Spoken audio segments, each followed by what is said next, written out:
Hello everyone, कैसे हैं आप सभी लोग। स्वागत है आप सभी का भरपूर इस नए विषय की सीरीज में, यानी कि विज्ञान के सीरीज में। ये हमारा पाचन तंत्र का दूसरा पार्ट चल रहा है। पहला पार्ट में हमने देखा था कि डाइजेशन होता क्या है, आहार नाल क्या होती है, कौन कौन से संरचनाएं मिलती है, आहार नाल दिखती किसी है, ये सब हमने देख लिया था। देन उसके बाद हमने आहार नाल की सबसे पहली संरचना यानी कि हमने मुख को कवर कर लिया था, माउथ को। ठीक है, कि मुख क्या होता है, इसको हमने कवर कर लिया था कि मुख में मिलने वाली कौन कौन सी और संरचनाएं होती है। एक बार थोड़ा सा फिर से रिवाइज कर लेते हैं कि हमने कल क्या देखा था। तो कल हमने बेसिकली आहार नाल देखी थी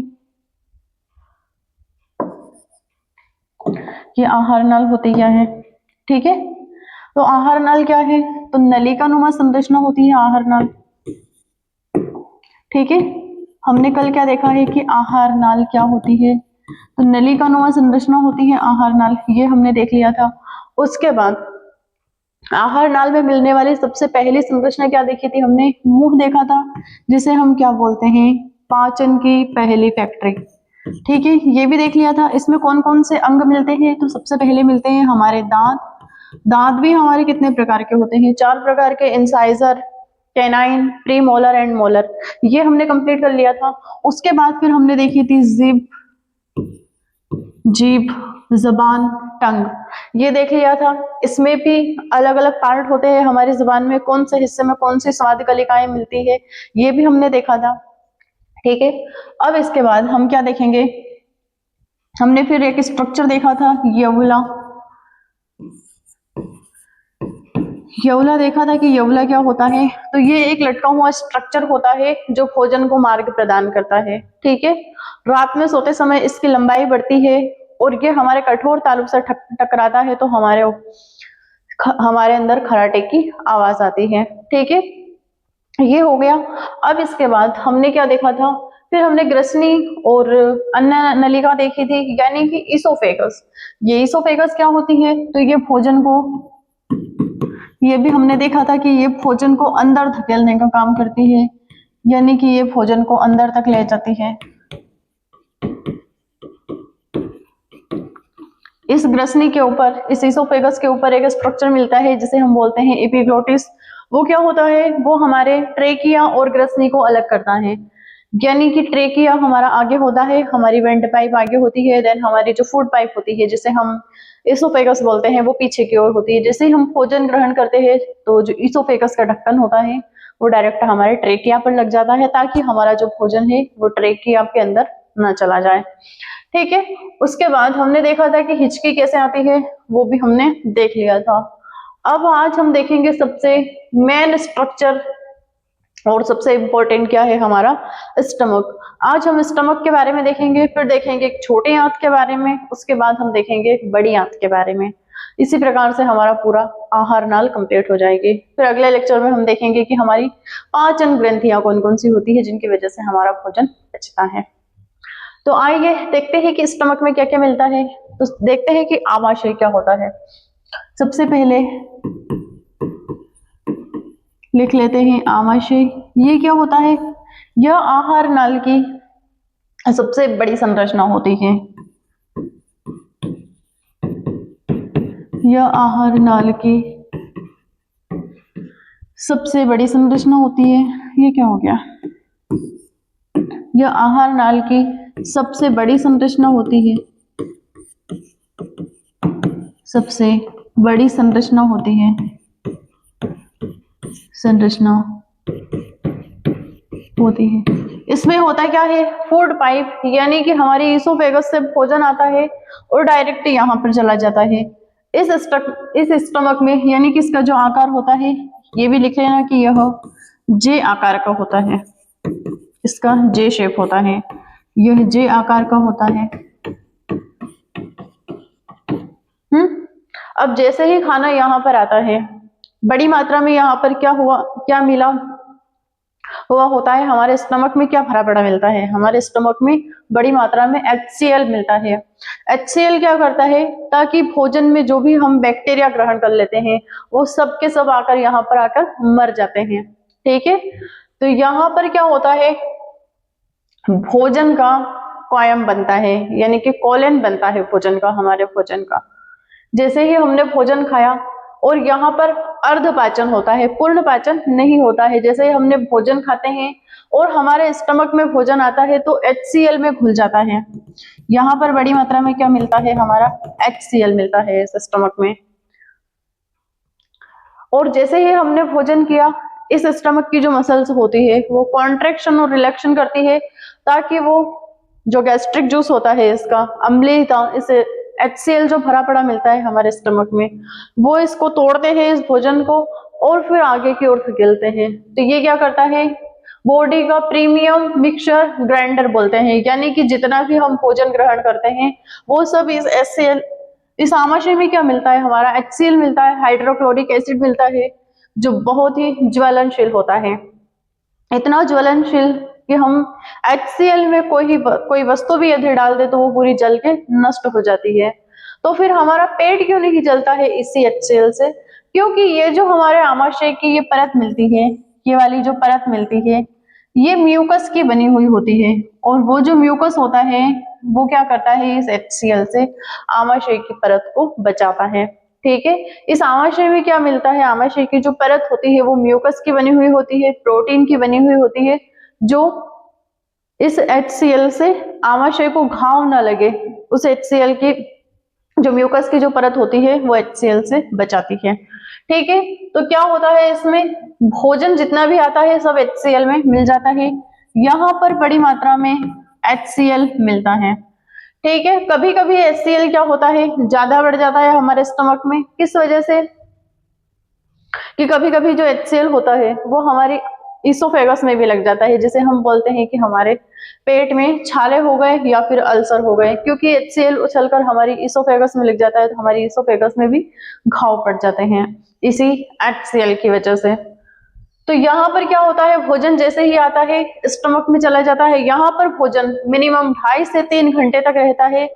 यहाँ पर इसकी जो मसल्स होती है HCl के साथ कॉन्ट्रैक्शन और रिलैक्शन करती है, यानी कि इनकी भी मसल में संकुचन और शिथिलन होता है, ताकि जितना भी हमने भोजन किया है वो सारा यहाँ पर मिक्सचर हो जाता है।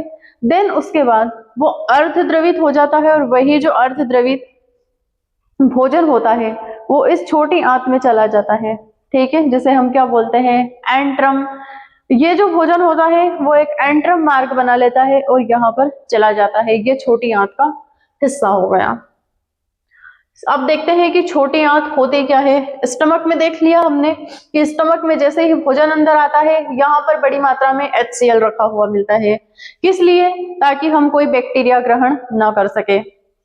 अब आता है हमारा स्मॉल इंटेस्टाइन, असली पाचन यहीं पर होता है। ठीक है, इस इंटेस्टाइन के, यानी कि यह छोटी आंत, दूसरी संरचना क्या मिल गई हमारी, छोटी आंत। ठीक है, आमाशय में जितना भी भोजन HCl में मिला था 2.5 से 3 घंटे तक रहता है। उसके बाद यह भोजन आया हमारी छोटी आंत में। छोटी आंत के 3 भाग होते हैं। सबसे पहला भाग होता है डियोडिनम,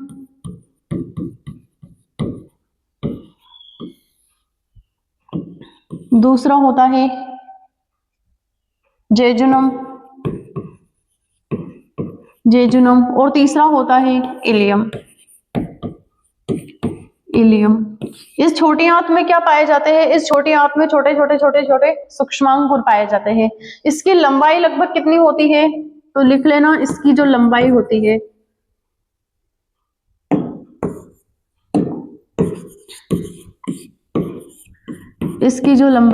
है वो कितनी होती है, लगभग 6 से 7 मीटर तक होती है।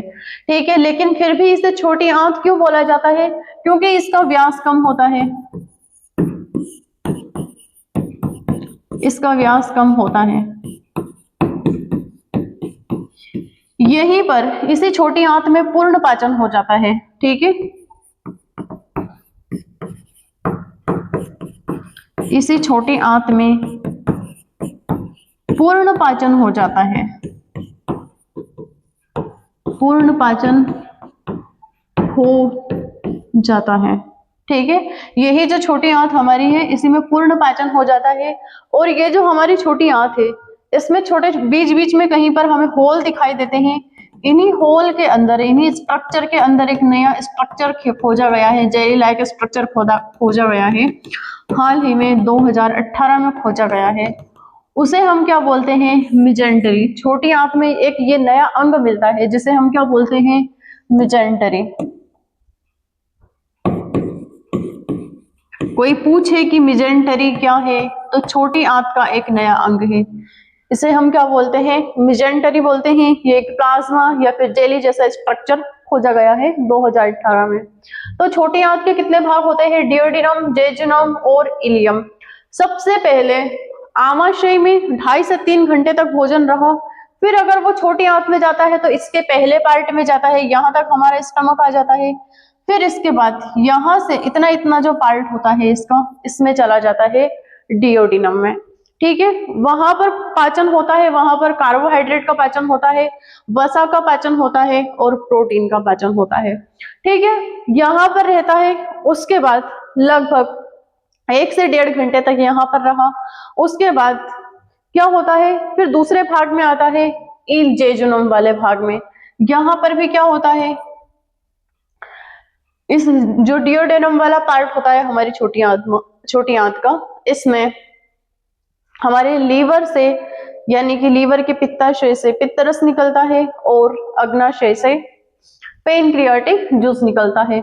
उन सभी का मिक्सचर से यहाँ पे फिर से पाचन होता है, और जो जितने भी पोषक तत्व होते हैं, हमने जो भोजन ग्रहण किया उसमें जितने भी न्यूट्रिएंट्स होते हैं, वो क्या करते हैं? यही जो छोटी आंत होती है वो अवशोषित कर लेती है, ब्लड में भेज देती है। कैसे? जैसे कि ये हमारी छोटी आंत को हम खोलते हैं, पेन चेंज कर लेते हैं। ये जो हमारी छोटी आंत होती है,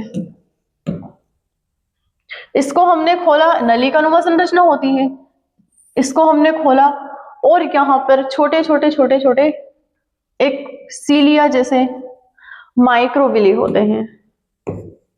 ये पूरा ही मिट गया। ये हमारी छोटी आंत है। ठीक है, अब इसके बाद यहाँ पर छोटे छोटे छोटे छोटे, जिसे हमारे ब्रश के जो टिश्यू होते हैं या फिर ब्रश में जो मिलने वाली संरचना होती है, ये स्ट्रक्चर मिलता है हमारी छोटी आंत की आंतरिक दीवारों में। इन्हें हम क्या बोलते हैं? माइक्रोविली बोलते हैं। ये जो स्ट्रक्चर मिलता है इसे हम क्या बोलते हैं? इसे हम माइक्रोविली बोलते हैं।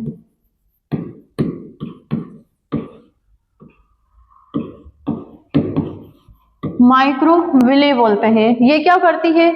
ये हमारे पोषक तत्वों को अवशोषण करके ब्लड में भेज देती है। पूरी छोटी आंत में यही सीन चलता है कि पूर्ण पाचन, यहाँ पर क्यों कहा जाता है कि हमारी छोटी आंत में पूर्ण पाचन हो जाता है? सिर्फ पानी का और खनिज पदार्थों का अवशोषण नहीं होता है, पानी का अवशोषण नहीं होता है, सिर्फ वो क्या करती है? वो हमारी बड़ी आंत करती है। ये जो छोटी आंत होती है ये क्या करती है? पूर्ण पाचन यहीं पर हो जाता है, क्योंकि लीवर से बॉइल निकलता है, वो फैट को तोड़ता है, यानी कि वसा का पाचन करता है। पेनक्रियाटिक जूस निकलते हैं, ट्रिप्सिन और ट्रिप्सिनोजन, वो प्रोटीन और कार्बोहाइड्रेट का पाचन करते हैं। जो भी पोषक तत्व मिलता है हमारे भोजन से वो सभी ब्लड में भेज दिया जाता है। कार्बोहाइड्रेट खाया होगा तो ग्लूकोज ब्लड में भेज दिया जाएगा, प्रोटीन खाया होगा तो प्रोटीन ब्लड में भेज दिया जाएगा, अमीनो एसिड। ठीक है, तो यहाँ पर पूर्ण पाचन हो जाता है। पूर्ण पाचन होने के बाद ये हमारी छोटी आंत के अंदर जो स्ट्रक्चर मिलते हैं जिन्हें हम क्या बोलते हैं? माइक्रोविली बोलते हैं, और यही क्या करते हैं? भोजन का अवशोषण करके हमारे ब्लड में भेज देते हैं। फिर खाना जाता है हमारे बड़ी आंत में। ये रही हमारी बड़ी आंत, ये छोटी आंत से कनेक्ट होती है, यहाँ से खाना जाएगा हमारी इस बड़ी आंत में। ये बड़ी आंत पूरी मसल्स, पूरा हमारा जो स्ट्रक्चर बना है पूरा मसल्स का बना हुआ होता है। अब ये जो मसल्स क्या करती है, इसे बड़ी आंत क्यों बोलते हैं? क्योंकि इसका जो व्यास है वो काफी बड़ा है। इसकी लंबाई लगभग 1 से 1.5 मीटर होती है, लेकिन इसका व्यास काफी बड़ा है। लार्ज इंटेस्टाइन वाटर का मास्टर कंट्रोलर, ये जो हमारी बड़ी आंत होती है, लार्ज इंटेस्टाइन होती है, यहाँ पर क्या होता है? बड़ी आंत में क्या होता है कि बड़ी आंत में पानी और खनिज का अवशोषण होता है। पूर्ण पाचन तो हो गया, पहले स्टमक में गया, स्टमक में HCl में खुला, फिर कोलेन बन के किस में आया? छोटी आंत में आया। छोटी आंत में इधर से पैनक्रियाटिक जूस निकला और उधर से बॉयल जूस निकला, उससे क्या हुआ, वसा और प्रोटीन और कार्बोहाइड्रेट का पाचन हुआ। फिर जो पोषक तत्व होते हैं वो क्या करते हैं, हमारे जो छोटी आंत में माइक्रोविल स्ट्रक्चर होते हैं वो क्या करते हैं, उस पोषक तत्वों को ब्लड में भेज लेते हैं, ब्लड में अवशोषित करके भेज देते हैं। उसके बाद जो बचा हुआ, अभी और भी बचा है, अभी पूर्ण पाचन क्यों हुआ, क्योंकि पोषक तत्व जितने भी न्यूट्रिएंट्स है सिर्फ पानी को छोड़कर वो ब्लड में मिल गए। अब जितना भी अवशिष्ट खाना बचा है उसमें पानी और बचा है, तो ये बड़ी आंत क्या करती है, पानी का अवशोषण कर लेती है। तो ये क्या करती है, पानी का और खनिज का अवशोषण करती है, पानी और खनिज का अवशोषण करती है, अवशोषण करती है। जब इस बड़ी आंत में बैक्टीरियल इन्फेक्शन हो जाता है तो ये पानी का अवशोषण नहीं करती है, जिसकी वजह से हम क्या बोलते हैं कि हमें दस्त या डायरिया हो गया है। अब यहाँ पर पानी का अवशोषण हो गया, खनिज का अवशोषण हो गया, जितना भी बचा हुआ जो भोजन होता है, जितना भी बचा हुआ अवशिष्ट भोजन होता है वो पूरा इस बड़ी आंत में घूमकर रेक्टम के थ्रू या फिर एनस के थ्रू बाहर निकल जाता है। तो इस प्रकार से होता है हमारा पूर्ण पाचन। और कभी कभी जब हम समय पर मल त्याग नहीं करते हैं तो हमें, हमारी जो बड़ी आंत होती है इसका तो काम ही होता है पानी का अवशोषण करना। तो जब समय पर मल त्याग नहीं करते हैं तो एक बीमारी होती है जैसे कॉन्स्टिपेशन या फिर कब्ज की बीमारी बोलते हैं। ये किस लिए होती है, एक तो कम पानी पीने की वजह से, और दूसरा बड़ी आंत जो होती है हमारी पानी का अवशोषण कर लेती है, इसे भी पानी चाहिए होता है, और मल जितना पानी का यह अवशोषण करेगी उतना मल कठोर होता जाएगा। जो समय से मल त्याग नहीं करते उनको ये बीमारी होती है। तो ये था हमारा पाचन तंत्र, जिसमें हमने सबसे पहले क्या देखा है स्टार्टिंग में कि पाचन तंत्र आखिर काम कैसे करता है। तो हमारी आहार नाल के थ्रू हमारा पाचन तंत्र काम करता है। सबसे पहले हमने कल आहार नाल देख लिया था, उसके बाद हमने दांत कितने प्रकार के होते हैं वो भी देख लिए थे, कौन कौन से दांत के क्या क्या कार्य होते हैं। फिर हमने देखी थी जबान की, जबान क्या कार्य करती है, स्वाद का ज्ञान करती है और सलाइवा ग्लैंड इसमें मिक्स करती है ताकि भोजन और चिकना हो जाए। यवला क्या करता है, ये भोजन को मार्ग प्रदान करता है। उसके बाद ग्रसनी और अन्य नलिका क्या करती है, भोजन को स्टमक की ओर धकेलती है। ठीक है। फिर आमाशय, आमाशय में क्या होता है, जितना भी भोजन आता है वो सभी इस HCl में चला जाता है।